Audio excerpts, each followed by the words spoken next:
अंजू की जाय। नित्य प्रविष्टम विष्णुपाद शतरशतशिमार भक्तिवेदांत नारायण गोस्वामी महाराज श्रील गुरुदेव की जाय। नित्य प्रविष्टम विष्णुपाद शतरशतशिमार श्रील भक्तिवेदांत वामन गोस्वामी महाराज की जाय। नित्य प्रविष्टम विष्णुपाद शतरशतशिमार भक्तिवेदांत स्वामी महाराज श्रील प्रभुपाद की जाय। नित्य प्रविष्टम विष्णुपाद शतरशतशिमार भक्ति प्रज्ञान केशव गोस्वामी महाराज की जाय। नित्य प्रविष्टम विष्णुपाद शतरशतशिमार भक्तिसिद्धांत सरस्वती गोस्वामी प्रभुपाद की जाय। नित्य प्रविष्ट महाभागवत श्री गोरक्षर बाबाजी महाराज की जाय। नित्य प्रविष्ट श्री सच्चिदानंद भक्ति विनोद ठाकुर की जाय। नित्य प्रविष्ट वैष्णव सार्वभौम श्री जगन्नाथ दास बाबाजी महाराज की जाय। श्री रूपानुगौर्य गुरु वर्ग की जाय।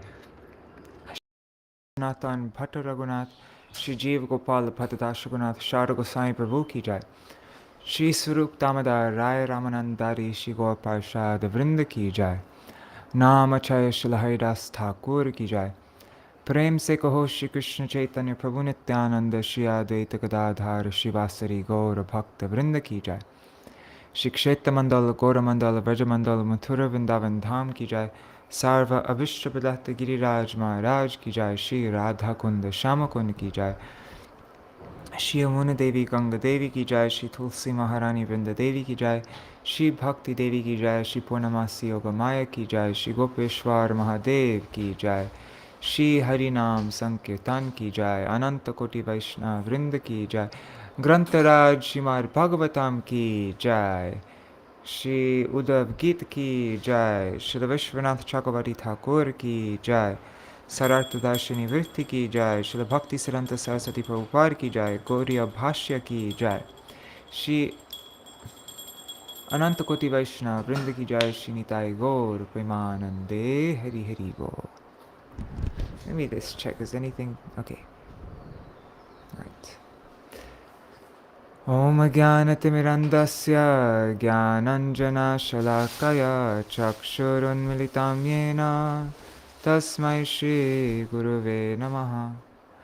Namo Om Vishnupadaya Radhikaya Priyatmane Shri Srimad Bhakti Vedanta Narayanitti Namine.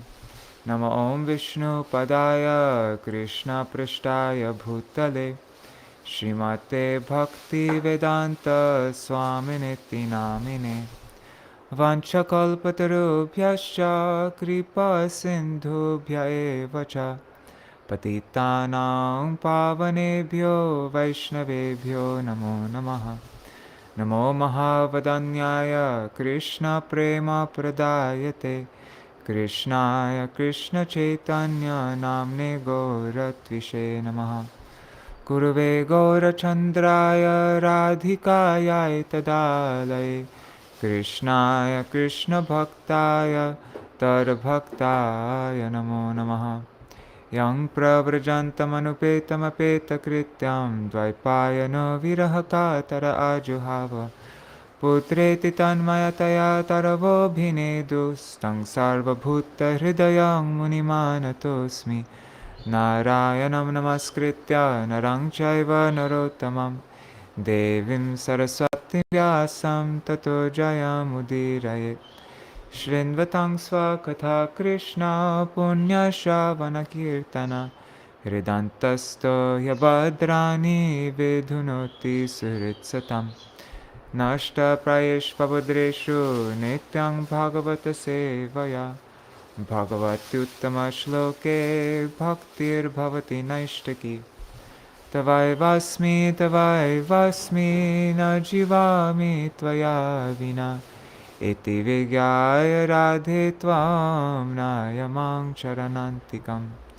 Bhaktya vihina aparada lakshay kshiptashtakamaditaranga madhe Kripa mai tvam sharanam prapanna Vrinde namaste charanaravindam Bhaja Shri Krishna Chaitanya Prabhu Nityananda Shri Advaita Gadadhar Shivasari Gaur Bhakta Vrinda. Hare Krishna, Krishna Krishna, Hare Hare, Hare Ram, Hare Rama, Rama Rama, Hare Hare.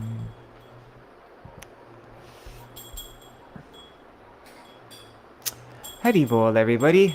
Dandavat Pranam Karkaraj ji, and Rukmini Didi, and Madhavi Didi. Oh, Rukmini Didi, for you it's still your Gurudev's Vyas Puja day, isn't it? And it's still Ram Navami, isn't it? I wonder if I should start with Rāma-kathā then. Last night I read from Sweet, Sweeter, Sweetest, and we read from Srila Bhakti Vallabha Tirtha Goswami Maharaj's Dash Avatar book. We read the whole section on Ram Leela. This is darshan from yesterday of Murari Gupta's Shripat. Yeah, so I was thinking today we could read from this article by my Gurudev, Ram Navami, that my Gurudev gave in Bangkok, Thailand. Should we do Srimad Bhagavatam and then end with this Ram Navami Katha? I think, well, let's begin with Srimad Bhagavatam and then we'll end with that. How does that sound? Let me check the comments. Haribol Raseshwari Mataji. Actually, no. I'm going to start with the Ram Katha, then we'll read Srimad Bhagavatam. Sorry. Okay. Okay.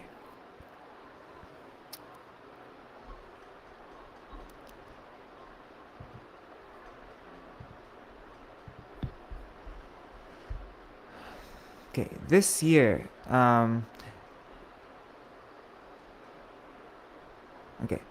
Śrīla Gurudeva was on his way to Hawaii in 2003, and he happened to be in Thailand for a 2-day stopover when the auspicious occasion of Sri Rama-Navami arrived.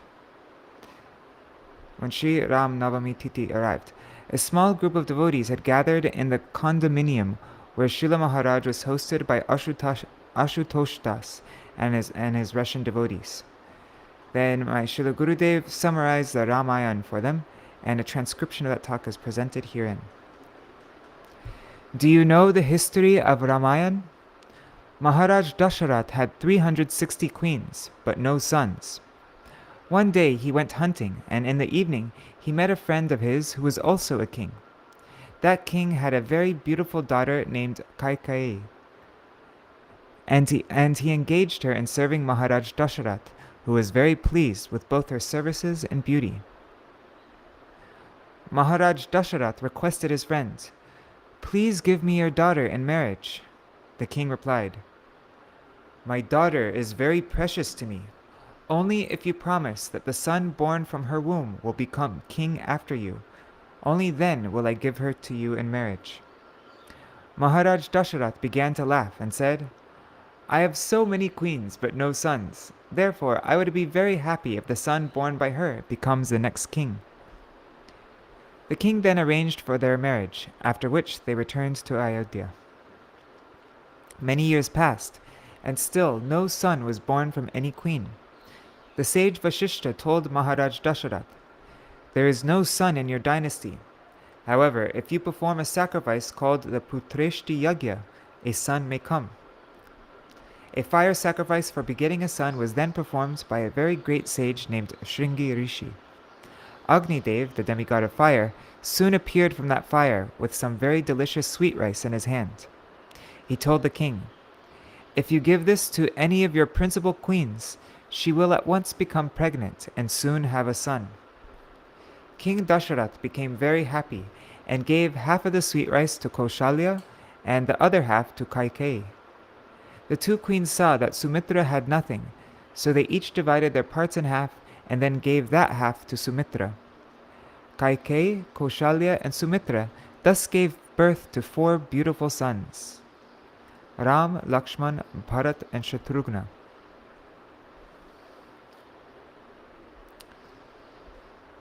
What is the deep meaning of this sacrifice, wherein the demigod of fire came and gave sweet rice to them? It means that when the Supreme Lord or his manifestations come down to earth, they don't come through ordinary mortal persons. Agnidev brought the power of Krishna in the form of Ram, Lakshman, Bharat, and Shatrugna via the sweet rice, and thus they descended. Ram appeared four-handed, not two-handed, holding a conch, disc, lotus, and club, and everyone present began to pray to him at that time. Later, when the boys became about 5 years of age, they were sent to the Gurukul of Vasishtha Muni. After a few years in Gurukul, they became very expert in all subjects, and then they returned home. After some time, a saint named Viśvamitra Muni came to the palace and requested Maharaj Dasharatha, "Please give me Ram and Lakshman. I want to take them to my ashram because there are many demons disturbing me, and they are disturbing me and the other sages. They're disturbing our performances of sacrifices for the world's welfare." Maharaj Dasharatha replied, "They cannot go with you. I will go instead with all my soldiers. Ram and Lakshman are just young boys. How will it be possible for them to guard your sacrifices?" Viśvamitra replied, "You will not be able to help in the matter, but your sons, Ram and Lakshman, are qualified to guard and kill all the demons." Maharaj Dasharatha was still not ready to give them, but his guru Vasishtha Rishi told him, "You should give your sons to Viśvamitra at once. This will benefit you, Rama and Lakshman. They are very fortunate to have the opportunity to be with Viśvamitra. Later on, you will realize this." Following the order of his guru, the king sent his 2 sons. Later, when the sage began his sacrifices, a lady demon along with her 2 sons named Marichi and Bahu came and began creating great disturbances. Lord Ram took hold of his bow and arrow and shot them. The mother and one of her sons were killed, but the other son escaped and fled to the island of Lanka in the ocean. After killing several demons, Ram and Lakshman crossed the Ganges River with Viśvamitra Rishi and went to Janakpur, the kingdom of King Janak. King Janak was a very learned and advanced spiritualist. He realized the impersonal aspect of God and also the Supreme Lord himself. He had a very beautiful daughter named Sita. He vowed and announced, "I will marry my daughter to anyone who can lift the bow of Lord Shiva, which is in my possession, and shoot an arrow from that bow." I thought the condition was just to lift the bow. Anyways, many princes and kings came from various parts of the world and tried to lift the bow, but they could not do so. That bow is so heavy that even thousands upon thousands of soldiers could not lift it. Even Ravan, the powerful king of Lanka, came and tried, and even demigods could not lift the bow. Viśvamitra brought Ram and Lakshman to that place, and Ram very easily lifted the bow. He wanted to shoot an arrow from that bow, but the bow broke in pieces as he tried to do so. Ram was now victorious, and thus he won the hand of Sita Devi, the daughter of Janak Maharaj. She put a garland on the neck of Ram, and Ram also garlanded her, and their marriage was performed. Maharaj Dasharatha came from his kingdom in Ayodhya with his other sons to attend the function, and his 3 sons also got married there. After that, the newly married couples returned to Ayodhya, and they all looked very beautiful. Oh God, I forgot the names of their wives. I used to know it, because they were also didn't Lakshman, Bharat, and Shatrugna also marry like Sita's sisters, all of Janak Maharaj's daughters? Anyways, what were their names? Anyways, oh, Haribol Sudevi Didi and Pradyumna Prabhu and Manoj. Hare Krishna. Oh, sorry, Raseshwari Mataji, I saw your comment too late. Oh, and Dandavat Pranam Yashoda Didi. Yeah, sorry, I saw your comment too late.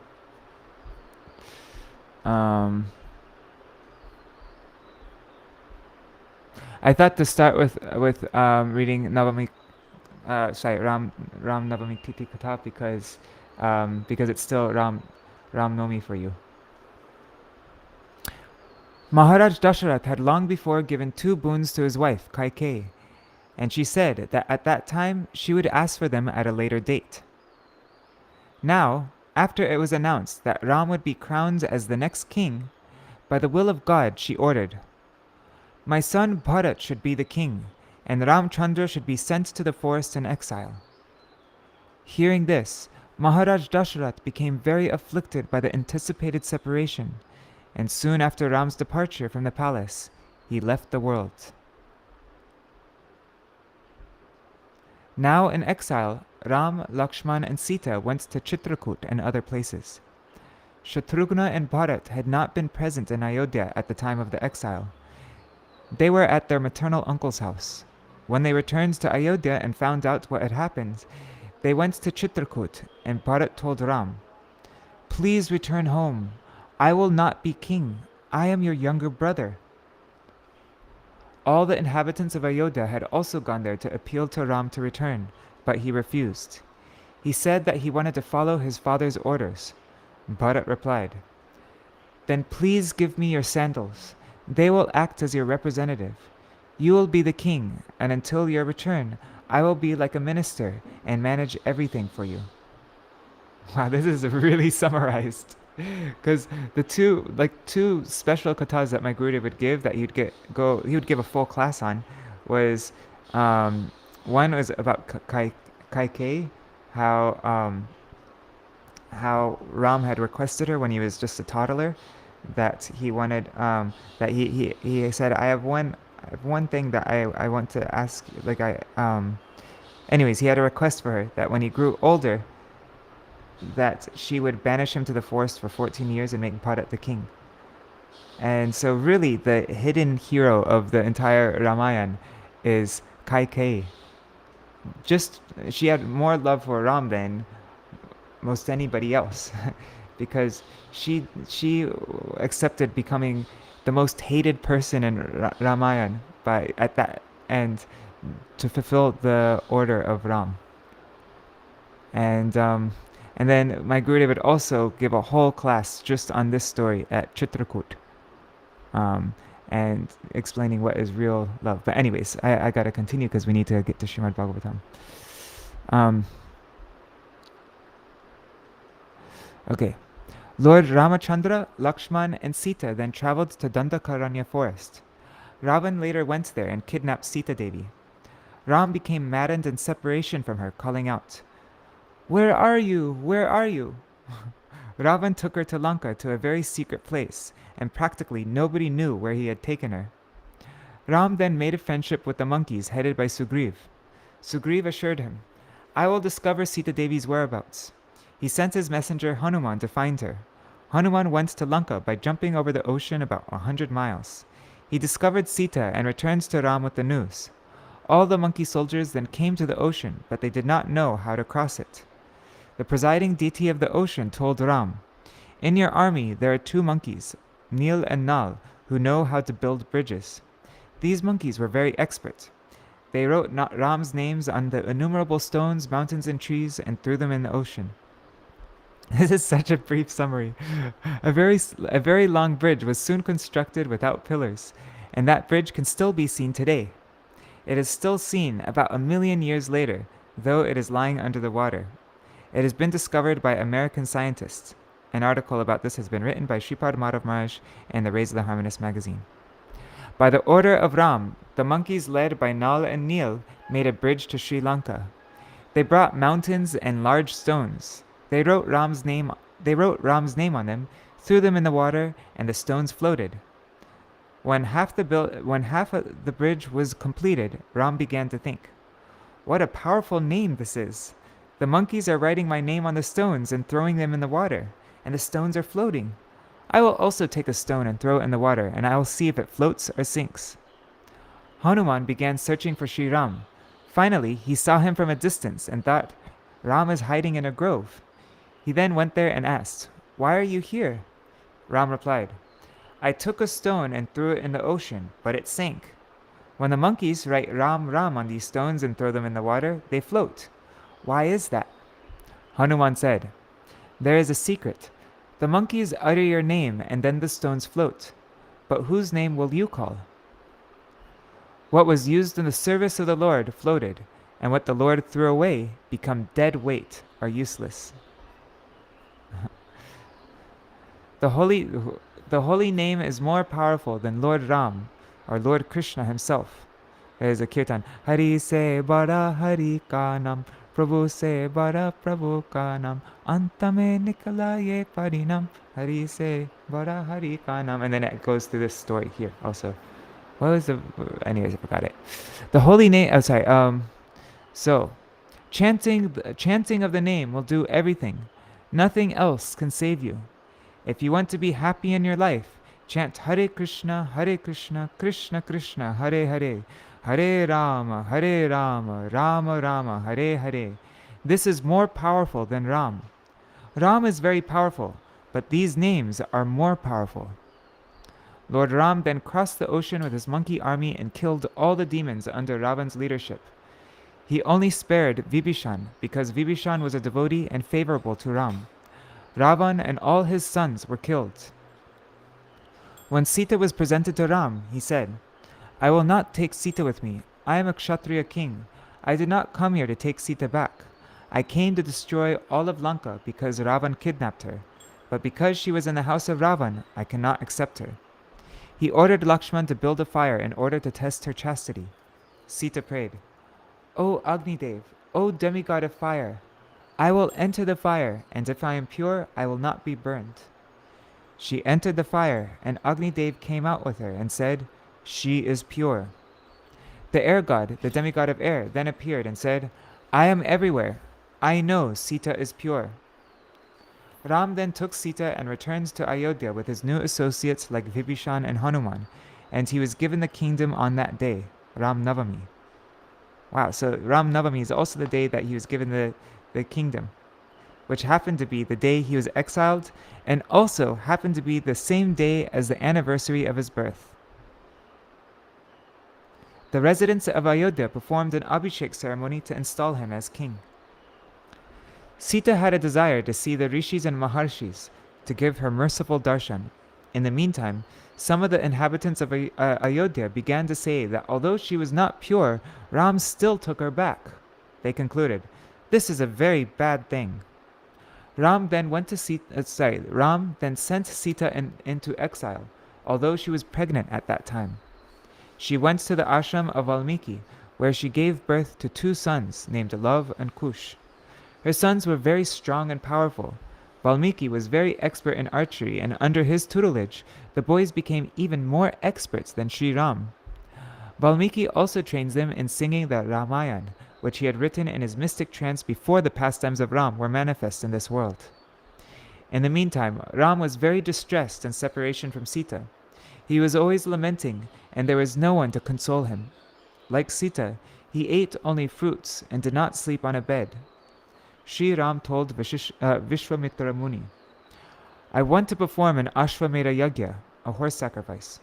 Viśvanātha said, You cannot do this because you have no wife. The wife must be present in order to perform this ceremony. You should bring Sita here. Ram said, I cannot, but I still want to perform this sacrifice.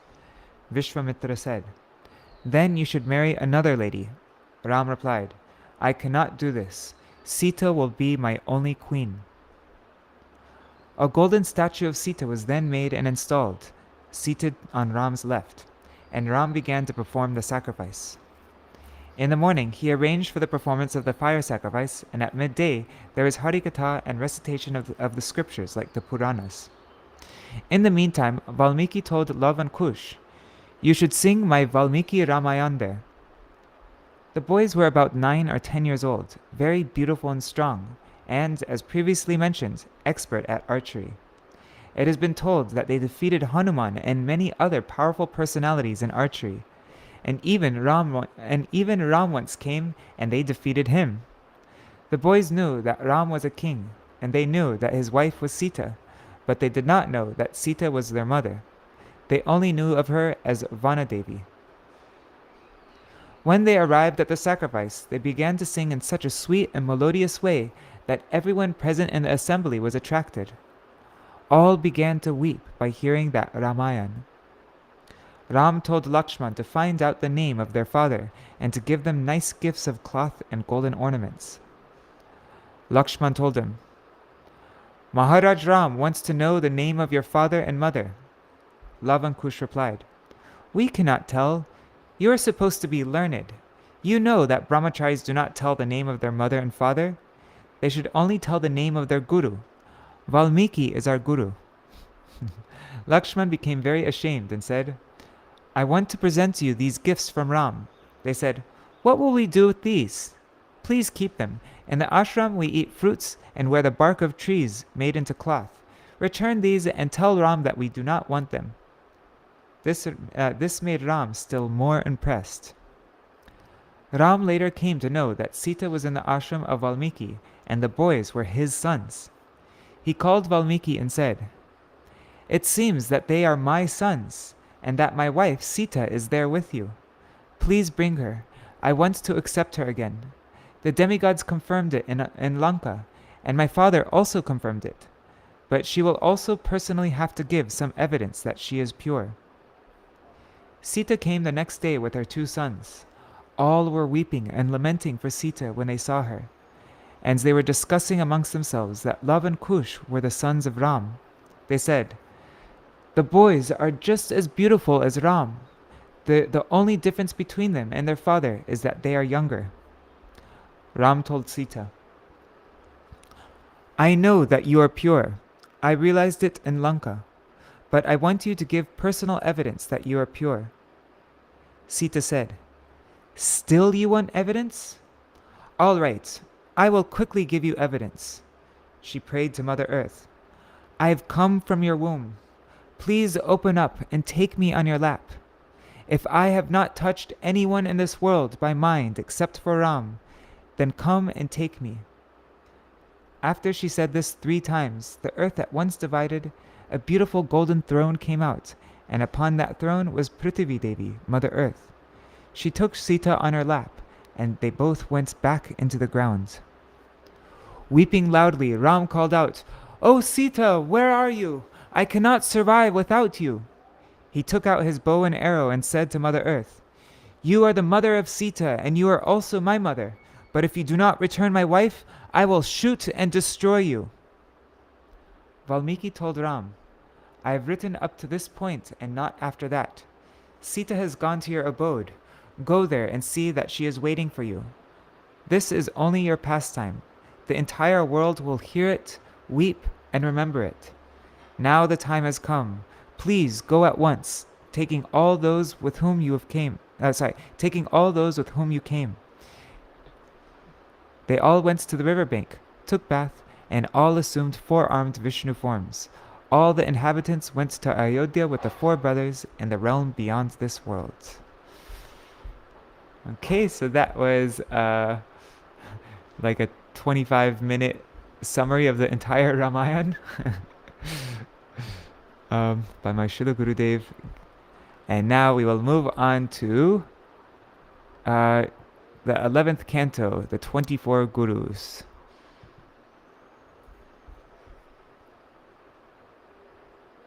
Oh, okay. So, the sisters, the wives was Urmila, Shrutakirti, and Mandavi. Urmila is Lakshman's wife, right? And is Shrutakirti Bharat's wife, and Mandavi Shatrugna's wife? Jai Shri Ramachandra ki Jai. Thanks for community, Didi. Okay, so now I'm moving on to the 24 Gurus. So Krishna is instructing Uddhav. Oh, dang it. I lost my history. Anyways, we went through explanation of the earth. Wait. Let me just give me 1 second, guys. Sorry. I got explanation by my Gurudev, but I lost it. Okay.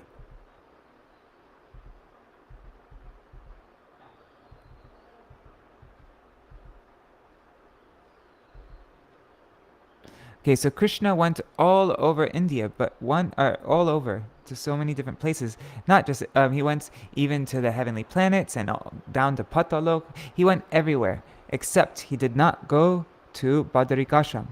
So Krishna wanted where Narayan resided, with many sages. So with Krishna's departure due now, Krishna wanted Uddhava to go to enlighten the sages at Badarikashram on his behalf.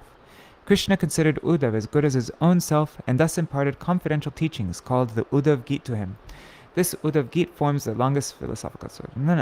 So Krishna spoke about bhakti, jnana, and vairagya to teach us through Uddhava.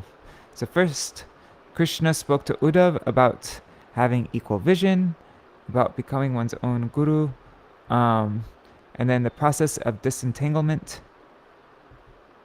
the nature of fruitive activity, conditioned and liberated souls,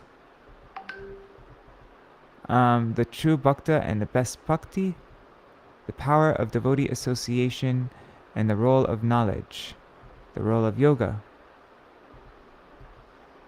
bhakti, the supreme path. So anyways, this is what we're going to be reading about. Where does it introduce the 24 gurus? So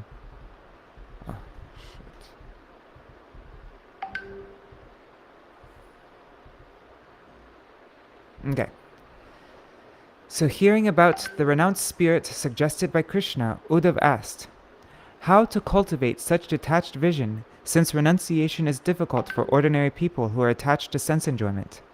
Krishna answered, an intelligent person can analyze the worldly situation by perception, common sense, and logic to rise above sense enjoyment. By inculcating certain principles and avoiding certain activities, one can search out and ultimately attain me, the Supreme Lord. Therein lies the glory of human life. King Yadu had once seen a young Avadut Brahman. So King Yadu had once seen a young Avadut Brahman named Lord Dattatreya, who appeared learned, wandering about fearlessly. Yadu learnt that the Brahman had taken shelter of 24 gurus. And so then Yadu, then Dattatreya told him about his 24 gurus. The first guru was the earth, which we read about. Then second guru is the air, wind. Third guru is the sky. Fourth guru is water. Fifth guru is fire. Sixth guru is the moon. I think that's where we read up to, right? We read up to the fire and the moon, and maybe did we read the sun? No, I don't think we read about the sun yet. So, maybe tomorrow I will give a summary that my Gurudev gave on these gurus. Yeah, I'll do that tomorrow before we read about Pingala. Okay.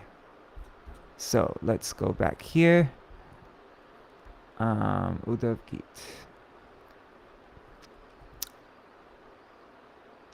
So let's see the what we ended with. Verse text 48. The stages of one's bodily condition, beginning with birth and ending with death, have no effect upon the eternal soul, just like our vision of the waxing and waning of the moon does not affect the moon itself. Such changes occur due to the imperceptible movements of time. The flames of a fire appear and disappear at every moment, but this is not noticed by the casual observer.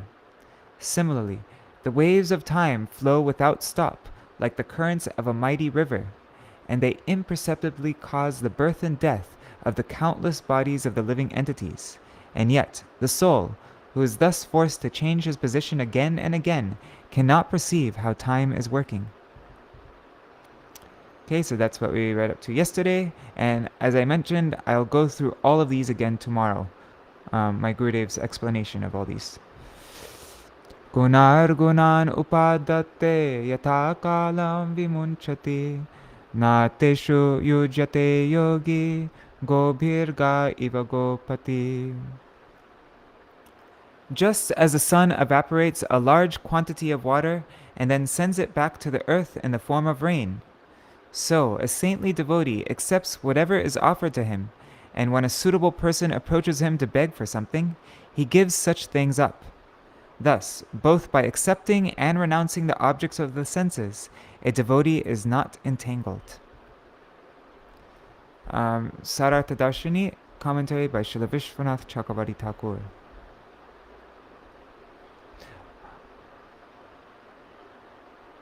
Okay, so Urmila is Lakshman's wife, and Sudevi Didi says that Mandavi is Bharat's wife, and Shrutakirti is Shatrughna's wife. Okay, cool.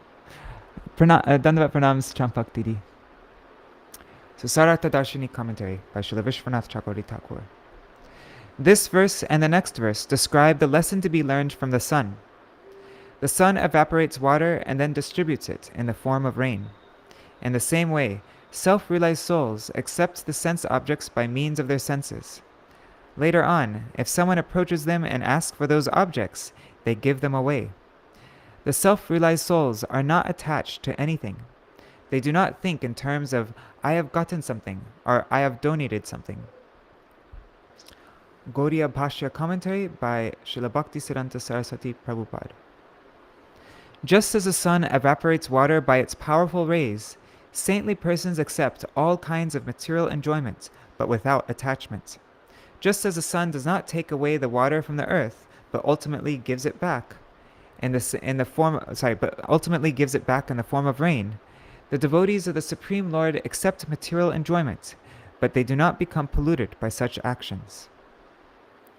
Bodhyate svena bhedena vyaktista eva targata lakshyate stulamati bhir atma chavastitor kavat.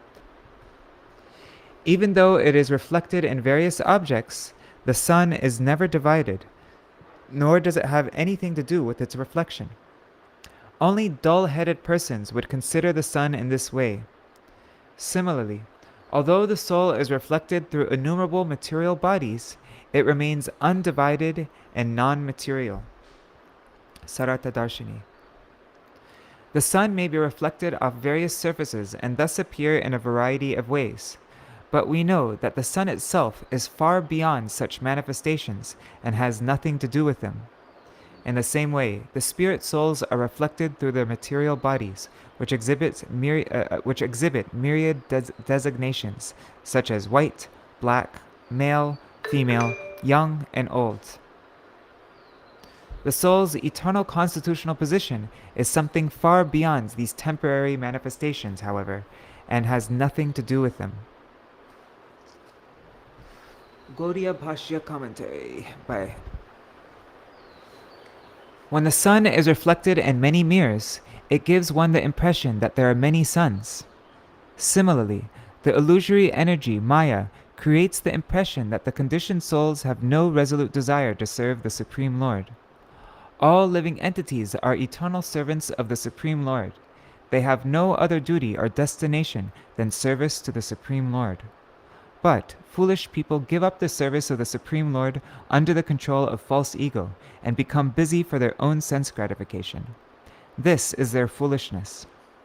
When the living entities are liberated from all gross and subtle designations, they constantly engage in the service of the Lord of Vaikuntha. In Vaikuntha, the living entities have no propensity whatsoever for sense gratification, unlike the conditioned souls. There is no question of any disturbance to the exchanges of happiness between the worshipable Lord and his eternal servants. Nati sneha prasango va kartavya kvapi kenachit kurvan vindeta santapam kapota iva dinadhi. One should never indulge in too much attachment for anything or concern for anyone. Otherwise, this will lead one to great unhappiness, like the foolish pigeon. So now we come to the very sad story of the pigeon. Sārārtha-darśinī. The lesson to be learned from the pigeon is indicated in this verse. One should never have too much affection for anyone, nor should one become too attached to anything, nor should one be overly attached to maintaining his dependence. Gauḍīya Bhāṣya. Every living entity is an eternal servant of the Supreme Lord. If he gives up the service of the Lord and engages in the service of anyone else for his own enjoyment, he will ultimately have to suffer like the pigeon, who will be described in the following verses. Kapota kaschanaranye kritanido vanaspato kapotya bharyaya sardham uvasa katichit samam. There once was a pigeon that lived in the forest along with his wife. He built a suitable nest within a tree and lived there for several years in her association. Kapoto snehagunita hridayo grihadharmino drishtim drishtyangamangena buddhim buddhya babandhatu. The two pigeons conscientiously performed their household duties. Their hearts were tied together by the rope of affection, and they were each attracted by each other's glances, bodily features, and moods. Thus, they completely bound each other with the tight knots of affection. Purport. Sārārtha-darśinī. Gauḍīya Bhāṣya, sorry. As a wife and husband are naturally attached to each other, the male and female pigeon were extremely attached to each other, and in that way they enjoyed sense gratification. They were so attached to each other that they could not bear separation from each other for even a moment. The main cause of such mundane affection and attachment is, the cause of this mundane attachment and affection is forgetfulness of the Supreme Lord. The living entity's affection for the Lord and their attachment to Him is eternal. When that relationship is disrupted, such pure affection and attachment is reflected in a perverted manner as affection for temporary objects of this material world. This creates a reflection of happiness in the form of forgetfulness of the Supreme Lord. Shayasanatana sthana varta krida shanadikam mithuni bhuya vishrabdho cheratur vanarajishu. Innocently placing their faith in the future, the pigeons rested, sat, walked, stood, conversed, played, ate, and so on, as a loving couple in the trees of the forest. Sārārtha-darśinī.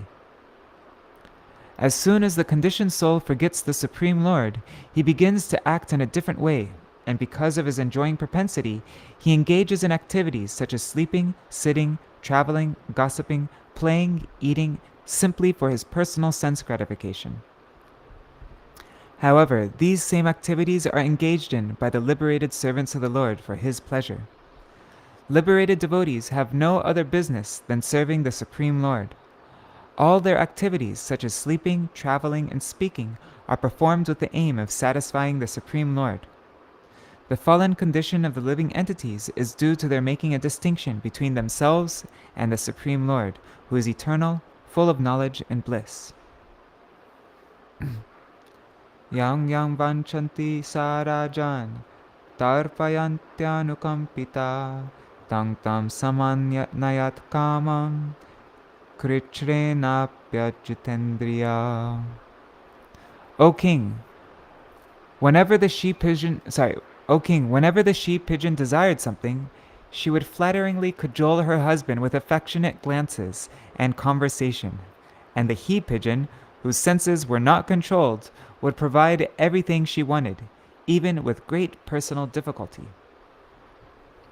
Sārārtha-darśinī. O King, the wife of the pigeon pleased her husband with sweet gestures, smiles, glances, and pleasant conversation. Gauḍīya Bhāṣya.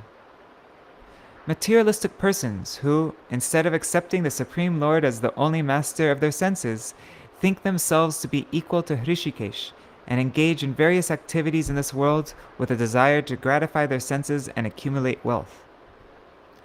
As the enjoyer pigeon acts whimsically to please the enjoyed pigeon, materialists are busy enjoying temporary material happiness with their gross and subtle bodies. The example of the male and female pigeon's happiness and distress has been cited to teach such materialists. The conditioned souls who maintain too much affection and attachment for material objects suffer in material existence just like the male and female pigeon. Kapati pratamam garbam Grinanti kala agate andani sushuve nirde stapatyu sannidosate. Then the female pigeon experienced her first pregnancy. When the time arrived, the chaste lady delivered a number of eggs within the nest in the presence of her husband. Teshu kale vyajayanta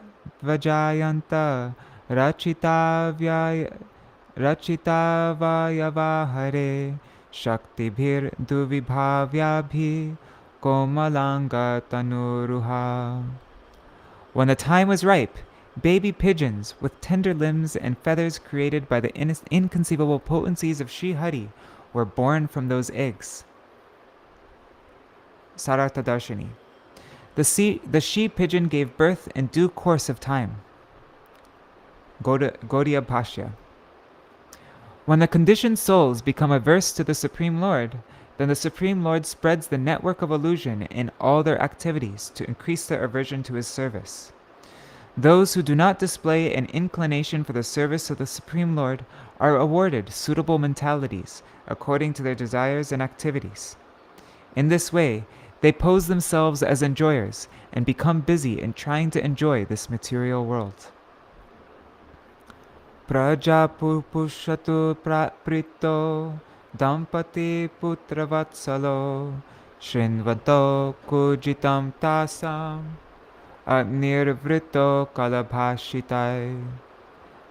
The two pigeons became very affectionate to their children, and they took great pleasure in listening to their awkward chirping, which sounded very sweet to them.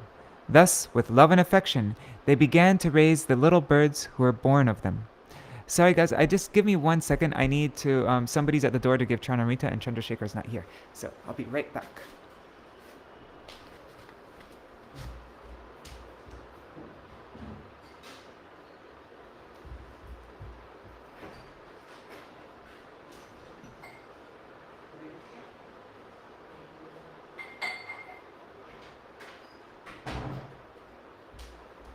Oh, I missed him.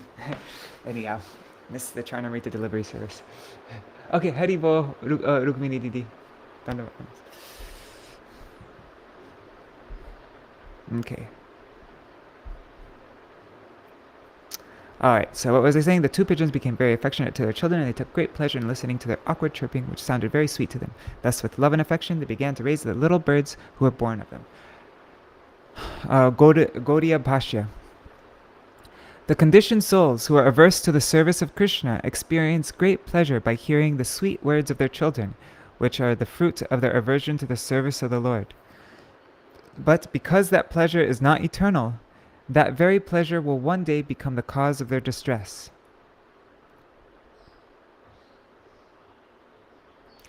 Tasam patatraisu sparshai kujitar mugda cheshtitai pratyudkamar adinanam pitaro mudamapatu. The mother and father pigeons became very happy while watching their children grow up. Their chirping, their childish movements around the nest, and their attempts to fly were all very pleasing to see. Seeing how their children were satisfied, the parents felt pleased. Sārārtha-darśinī. The word adina in this verse means the pigeons were very joyful. Snehanubadda hridayav anyonyam vishnumayaya vimohito dinadhiyo shishun paputs shatu praja. In this way, being bewildered by the illusory energy of Lord Vishnu, the male and female pigeons, who were very much attached to each other, continued to nourish their offspring, even though this sometimes involved a great deal of difficulty. Sārārtha-darśinī. Being overwhelmed by the illusory energy of Lord Vishnu, the male and female pigeons carefully maintains their young children. Ekada jagmatustasam anartham to kutumbino parita kanane tasmin artino cheratushchiram. One day, the male and female pigeons, who had many dependent offspring, went out of their nests to find food for their children, and thus wandered about within the forest for a long time. Drishtva tan lubdhaka kaschid yadrichato vanechara jagrihe jalamatatya charata svalayantike. Then, one day, a hunter who was wandering in the forest happened to see the baby pigeons walking near their nest. By spreading his net, the hunter gleefully captured them. Sārārtha-darśinī. Upon seeing that the young pigeons were playing near their net, the hunter spread his net and caught them all. Kapotascha kapoticha prajaposhe sadotsuko kato poshanam adaya swanidam upajagmatu. The mother and father pigeon had always been very anxious to look after their helpless children, and they were wandering in the forest looking for food at that time. Having obtained something for their children to eat, they returned to their nest. Sārārtha-darśinī. After collecting some food, the male and female pigeons returned to their nest. Kapoti swatmajan vikshya balakan jala samvritan tan abhyadhavat kroshanti kroshato brishat dukkita. When the female pigeon saw that her children were trapped within the hunter's net, she became overwhelmed with anguish. While crying out, she rushed toward them as they cried out to her in return. Sasakrit snehagunita dina chitta jamayaya swayam cha badhyata shicha badhan pasyantyapasmriti. The female pigeon had wanted to be bound by the strong ropes of maternal affection, and so when she saw the condition of her children, she became aggrieved. Being under the influence of the illusory energy of the Lord, she became practically mad. As she rushed to help her children, she also became bound up by the hunter's net. Sārārtha-darśinī.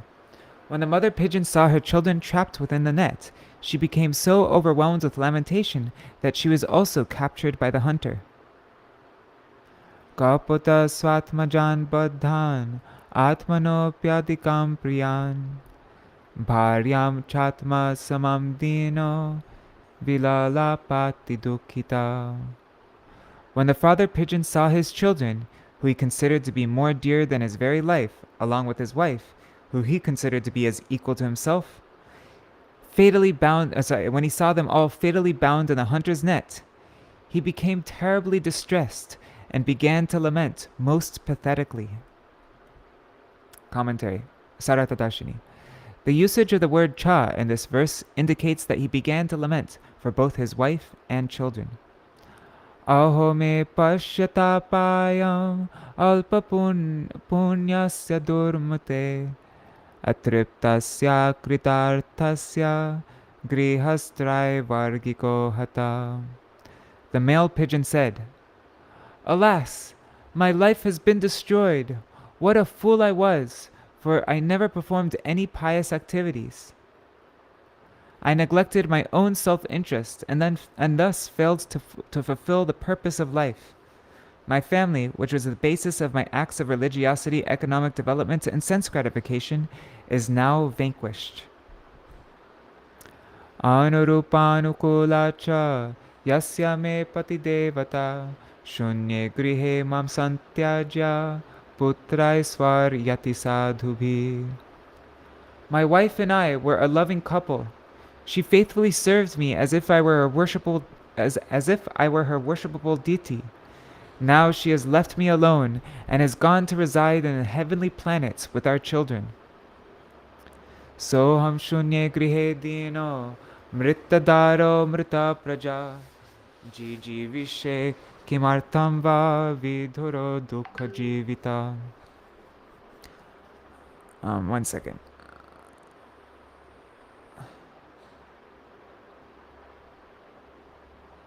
Sorry.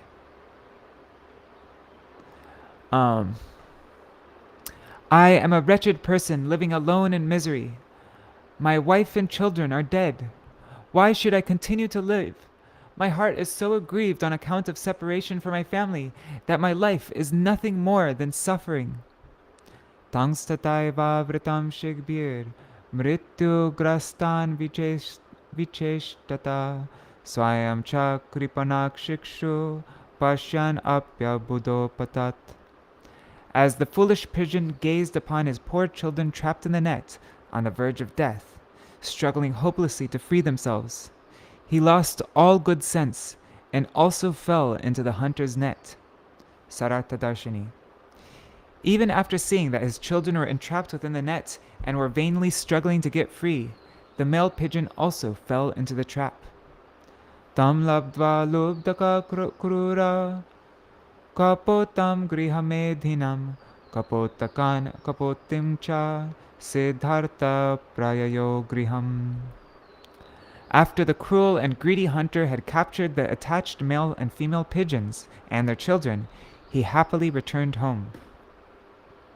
Evam kutumbya ashantatma dvandva rama patatrivat pushnan kutumbam kripana sanubandho vasidati.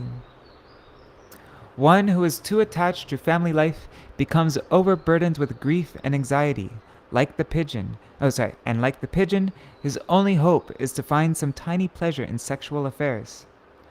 While busily engaged in maintaining his family, a materialistic person must suffer greatly along with all his family members. Ya prapya manusham lokam muktidvaram apavritam griheshu kagavat saktas tam arudha chutam vidu. If a person who, even after attaining the human form of life, which is like the gateway to liberation, becomes attached to household life like the foolish bird in this story, then he is considered by the learned persons as one who has climbed to a high place only to trip and fall down. Gauḍīya Bhāṣya. Human beings are more qualified to achieve eternal benefits than the living entities in other forms of life. Living entities, such as animals and birds, are less intelligent. It is easily seen by human beings that they are unable to give up attachment for their wife and children. In the same way, human beings who do not understand the consequences of a miserable materialistic life become attached to enjoying the association of their fellow humans and thus are just like the pigeon family. As long as human beings are alive, they should try to learn these lessons from the above-mentioned 8 spiritual masters and thus attain life's ultimate goal. To see the earth, air, sky, water, fire, the moon, the sun, and the pigeon with mere knowledge of the external world will only increase one's thirst for sense gratification. But with sharp internal vision, if one considers them as worshipable rather than objects of his enjoyment, then his inclination toward Krishna will increase. He will become eligible to attain liberation, even while living in this world. So we should take teachings from everything that we see with internal vision, like that. Thus ends the translation of the first chapter of the Uddhava-gīta, entitled Lord Krishna Instructs Uddhava, with commentaries of Śrīla Viśvanātha Cakravartī Ṭhākura, and the chapter summary and purports by Śrīla Bhaktisiddhānta Sarasvatī Ṭhākura. Alright, so tomorrow we will begin the story of Pingala, chapter 2 of Uddhava-gīta, and chapter 8 of the 11th canto. And as I mentioned before, I will go over my Gurudev's summary of all the gurus that we have read up to so far. Hari Bol, Ganga Mataji. Hare Krishna, Krishna Krishna, Hare Hare, Hare Rama, Rama Rama, Hare Hare, Hare Krishna, Krishna Krishna, Hare Hare, Hare Rama, Rama Rama, Hare Hare. Nitai Gaur Hari Bol, Haribol, Haribol, Nitai Gaur Haribol, Nitai Gaur Haribol, Haribol, Haribol, Nitai Gaur Haribol.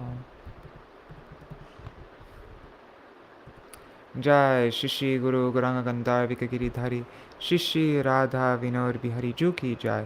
Shri Govinda Gopinath Maran Mohan Ju ki Jai. Nitya Lila Pravishtam Vishnupad Ashtatara Shata Shishimar Bhaktivedanta Narayan Gosvāmī Maharaj Śrīla Gurudeva ki Jai.